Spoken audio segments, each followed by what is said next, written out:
বিরতির পর স্বাগত। এই মুহূর্তে যে বড় খবরটির দিকে নজর রাখছি, অরবিন্দ কেজরিওয়াল আবগারি দুর্নীতি মামলায় জামিন পেলেন দিল্লির মুখ্যমন্ত্রী। সুপ্রিম কোর্টের দুই বিচারপতির বেঞ্চ দিল্লির মুখ্যমন্ত্রীকে জামিন দিলেন। সত্যের জয় হয়েছে বলছে আপের কেন্দ্রীয় নেতৃত্ব। সামনেই কয়েক রাজ্যের বিধানসভা নির্বাচন, আর তারই আগে এবার আবগারি দুর্নীতি মামলায় জামিন পেলেন অরবিন্দ কেজরিওয়াল।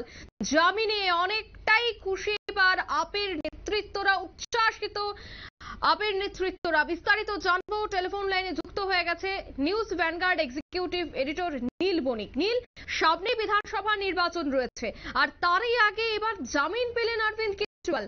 ঠিক কতটা উৎসাহিত এবার কর্মী সমর্থকরা? অরবিন্দ কেজরিওয়াল তিনি আজকে জামিন পেলেন। সুপ্রিম কোর্টের দুই বিচারপতির যে বেঞ্চ, সেই বিচারপতির বেঞ্চ তাকে জামিন দিয়েছে। আবগারি দুর্নীতি মামলায় তিনি আজকে জামিন পেলেন। এর আগে আবগারি দুর্নীতি মামলায় ইডির হেফাজত থেকে তিনি জামিন পেয়েছিলেন, কিন্তু সিবিআই গ্রেপ্তারি পরোয়ানাতে তিনি এতদিন তিহার জেলে বন্দী ছিলেন।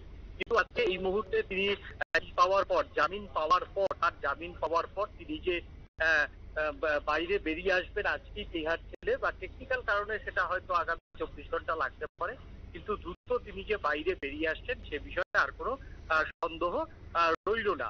এবং মূলত আজকে সিবিআইর হেফাজতে তার জামিনের বিরোধিতা সেইভাবে সিবিআইর আইনজীবীরা করতে পারেনি, কারণ মনীষ সিসোদিয়া সহ কবিতা সবাই কিন্তু এই দুর্নীতি মামলায় ইতিমধ্যেই জামিন পেয়ে গিয়েছেন। যেহেতু এই আবগারি দুর্নীতি মামলায় একের পর এক নেতা নেত্রীরা জামিন পেয়েছেন এবং দিল্লির মুখ্যমন্ত্রী যেহেতু জামিন পাননি, এবং তার জন্য এই একই কেসে পৃথক যাত্রা হতে পারে না বলে অরবিন্দ কেজরিওয়ালের আইনজীবীরা আজকে সওয়াল শুরু করেন। সেই গ্রাউন্ডেই তিনি মূলত আজকে জামিন পেয়েছেন। তবে আদালতের কিছু শর্ত রেখেছে এই জামিনের ব্যাপারে, যে অরবিন্দ কেজরিওয়ালের এই যে জামিন বা অরবিন্দ কেজরিওয়ালের এই যে আবগারি দুর্নীতি মামলার সঙ্গে যে সমস্ত সাক্ষীদের নাম রয়েছে, যে সমস্ত অভিযুক্তদের নাম রয়েছে, তাদের সঙ্গে কোনো মুহূর্তেই অরবিন্দ কেজরিওয়াল যোগাযোগ করতে পারবেন না, তাদেরকে ফোনও করতে পারবেন না, বা কোনো প্রতিনিধি পাঠিয়েও তাদের সঙ্গে যোগাযোগ করতে পারবেন না। এবং সিবিআই বা ইডি যখনই তাকে তদন্তের জন্য ডাকবে তখনই তাকে যেতে হবে, 24 ঘন্টার মধ্যে যেতে হবে। বিদেশে যাওয়ার আগে ইডি এবং সিবিআই আধিকারিকদের কাছে পারমিশন নিতে হবে, এবং বিদেশে যাওয়ার আগে যেমন পারমিশন নিতে হবে, তেমনি সরকারি যাত্রাও যদি করে সেক্ষেত্রে তাকে পারমিশন নিতে হবে। অর্থাৎ বিদেশে কোনো মুহূর্তে, সেটা ব্যক্তিগত স্তরেই হোক বা সরকারি বা প্রশাসনিক স্তরেই হোক, কোনো বিদেশ যাত্রায় যাওয়ার আগে তাকে পারমিশন নিয়ে, সিবিআই বা ইডির পারমিশন নিয়ে তাকে যেতে হবে। অন্যদিকে মাঝে মধ্যেই তার যে লোকাল থানা, সেই লোকাল থানাতে তার যে আইনজীবী, সেই আইনজীবীরা জানাবেন যে তিনি কোথায় আছেন, কিভাবে আছেন, সেটাও তারা জানাতে বাধ্য থাকবেন। এক কথায় সিবিআই এবং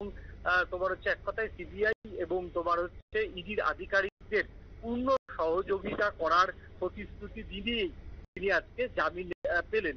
এবং তাকে জামিনের যে কাগজ ইতিমধ্যেই তিহার জেলের কর্তৃপক্ষের কাছে হয়তো কিছুক্ষণ বাদেই পৌঁছে যাবে।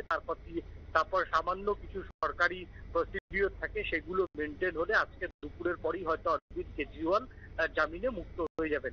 তার জামিন পাওয়ার পরই কিন্তু মনীষ সিসোদিয়া তিনি বলেছেন যে সত্যের জয় হলো, যদিও বিষয়টাকে কটাক্ষ করতে ছাড়েননি বিজেপি বলছে জামিন পাওয়া মানেই কিন্তু সে অপরাধের কলঙ্ক থেকে মুক্ত নয়। জামিন যেমন রয়েছে, এই মামলায় চার্জশিট ফাইল হবে এবং এই মামলার শুনানি হবে, এবং সেটাও কিন্তু যতক্ষণ না পর্যন্ত আদালতে তিনি নির্দোষ প্রমাণ করতে পারছেন ততক্ষণ পর্যন্ত তিনি কিন্তু অভিযুক্ত হিসেবেই তাকে ধরা হবে। তিনি কিন্তু এই মামলা থেকে পুরোপুরি ক্লিন চিট। বিধানসভা নির্বাচন সব থেকে কম জানি কয়েকদিন ঘুরলেই হরিয়ানা এবং হরিয়ানার নির্বাচন এবং জম্মু কাশ্মীরের নির্বাচন। হরিয়ানার নির্বাচনে বেশ কয়েকটি জায়গায় আলাদাভাবে তারা প্রার্থী দিচ্ছে। তাই আজকের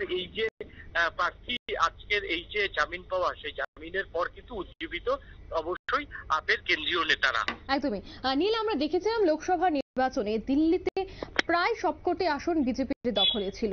অন্যদিকে বছর ঘুরতেই দিল্লিতে রয়েছে বিধানসভা নির্বাচন, তাই সেক্ষেত্রে বিধানসভা নির্বাচন নির্বাচনের আগে এখন যেহেতু অরবিন্দ কেজরিওয়াল তিনি জেল থেকে ফিরে আসছেন, সেক্ষেত্রে কি শাসক দল অর্থাৎ বিজেপি কিছুটা হলেও অস্বস্তিতে রয়েছে, কি বলবে? তোমার হচ্ছে দেখো, এই যে জামিন, সেই জামিনের পর স্বাভাবিকভাবেই নির্বাচনের আগে বিশেষ করে হরিয়ানা তাদের সঙ্গে কংগ্রেসের সঙ্গে জোট হবে কিনা সেই বিষয়ে কিন্তু নিশ্চিত নয়। কংগ্রেস এবং আপ দুজনই জোট করতে আগ্রহী, কিন্তু সেখানে তাদের অনেক দুই রাজনৈতিক দলই বিভিন্ন শর্ত চাপাচ্ছে। সেই শর্ত মিটিয়ে জোট হবে কিনা সেটা সময় বলবে। তবে যদি অরবিন্দ কেজরিওয়াল আজকে মানে ফার্দার কোনো স্টে অর্ডার না হয়, আর হওয়ার সম্ভাবনাও নেই অবশ্য, তিনি জামিনে মুক্ত পাচ্ছেন। জামিন পেলে স্বাভাবিকভাবেই আপ একটা বাড়তি চার্জ হয়ে হরিয়ানার নির্বাচনে ঝাঁপাবে, কথা বলার অপেক্ষা রাখে না। সেই ক্ষেত্রে যদি আপ যদি আলাদাভাবে লড়াই করে একটি দুটি আসন হরিয়ানা থেকে বের করে নিয়ে আসতে পারে, তাহলে জাতীয় রাজনীতিতে অরবিন্দ কেজরিওয়ালের প্রাসঙ্গিকতা আরো বাড়বে বই কমবে না।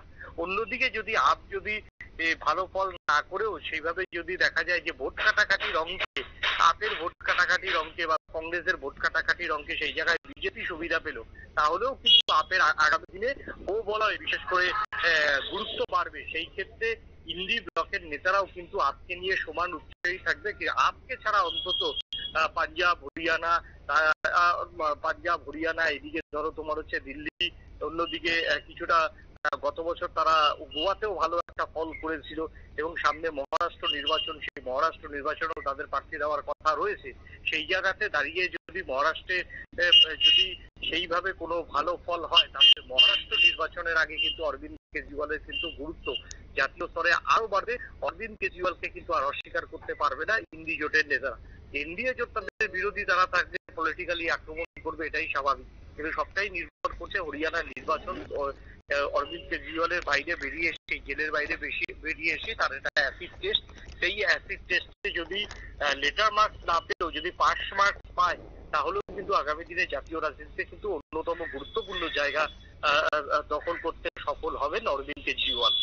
একদমই, ধন্যবাদ নীল। অর্থাৎ আবগারি দুর্নীতি মামলায় জামিন পেলেন অরবিন্দ কেজরিওয়াল, সত্যের জয় হয়েছে বলছে আপের কেন্দ্রীয় নেতৃত্বরা। প্রায় বহুদিন তিনি জেলে ছিলেন, এবার অবশেষে আবগারি দুর্নীতি মামলায় জামিন পেলেন দিল্লির মুখ্যমন্ত্রী। নিয়ে নিচ্ছে ছোট্ট একটি বিজ্ঞাপন বিরতি, সঙ্গে থাকুন।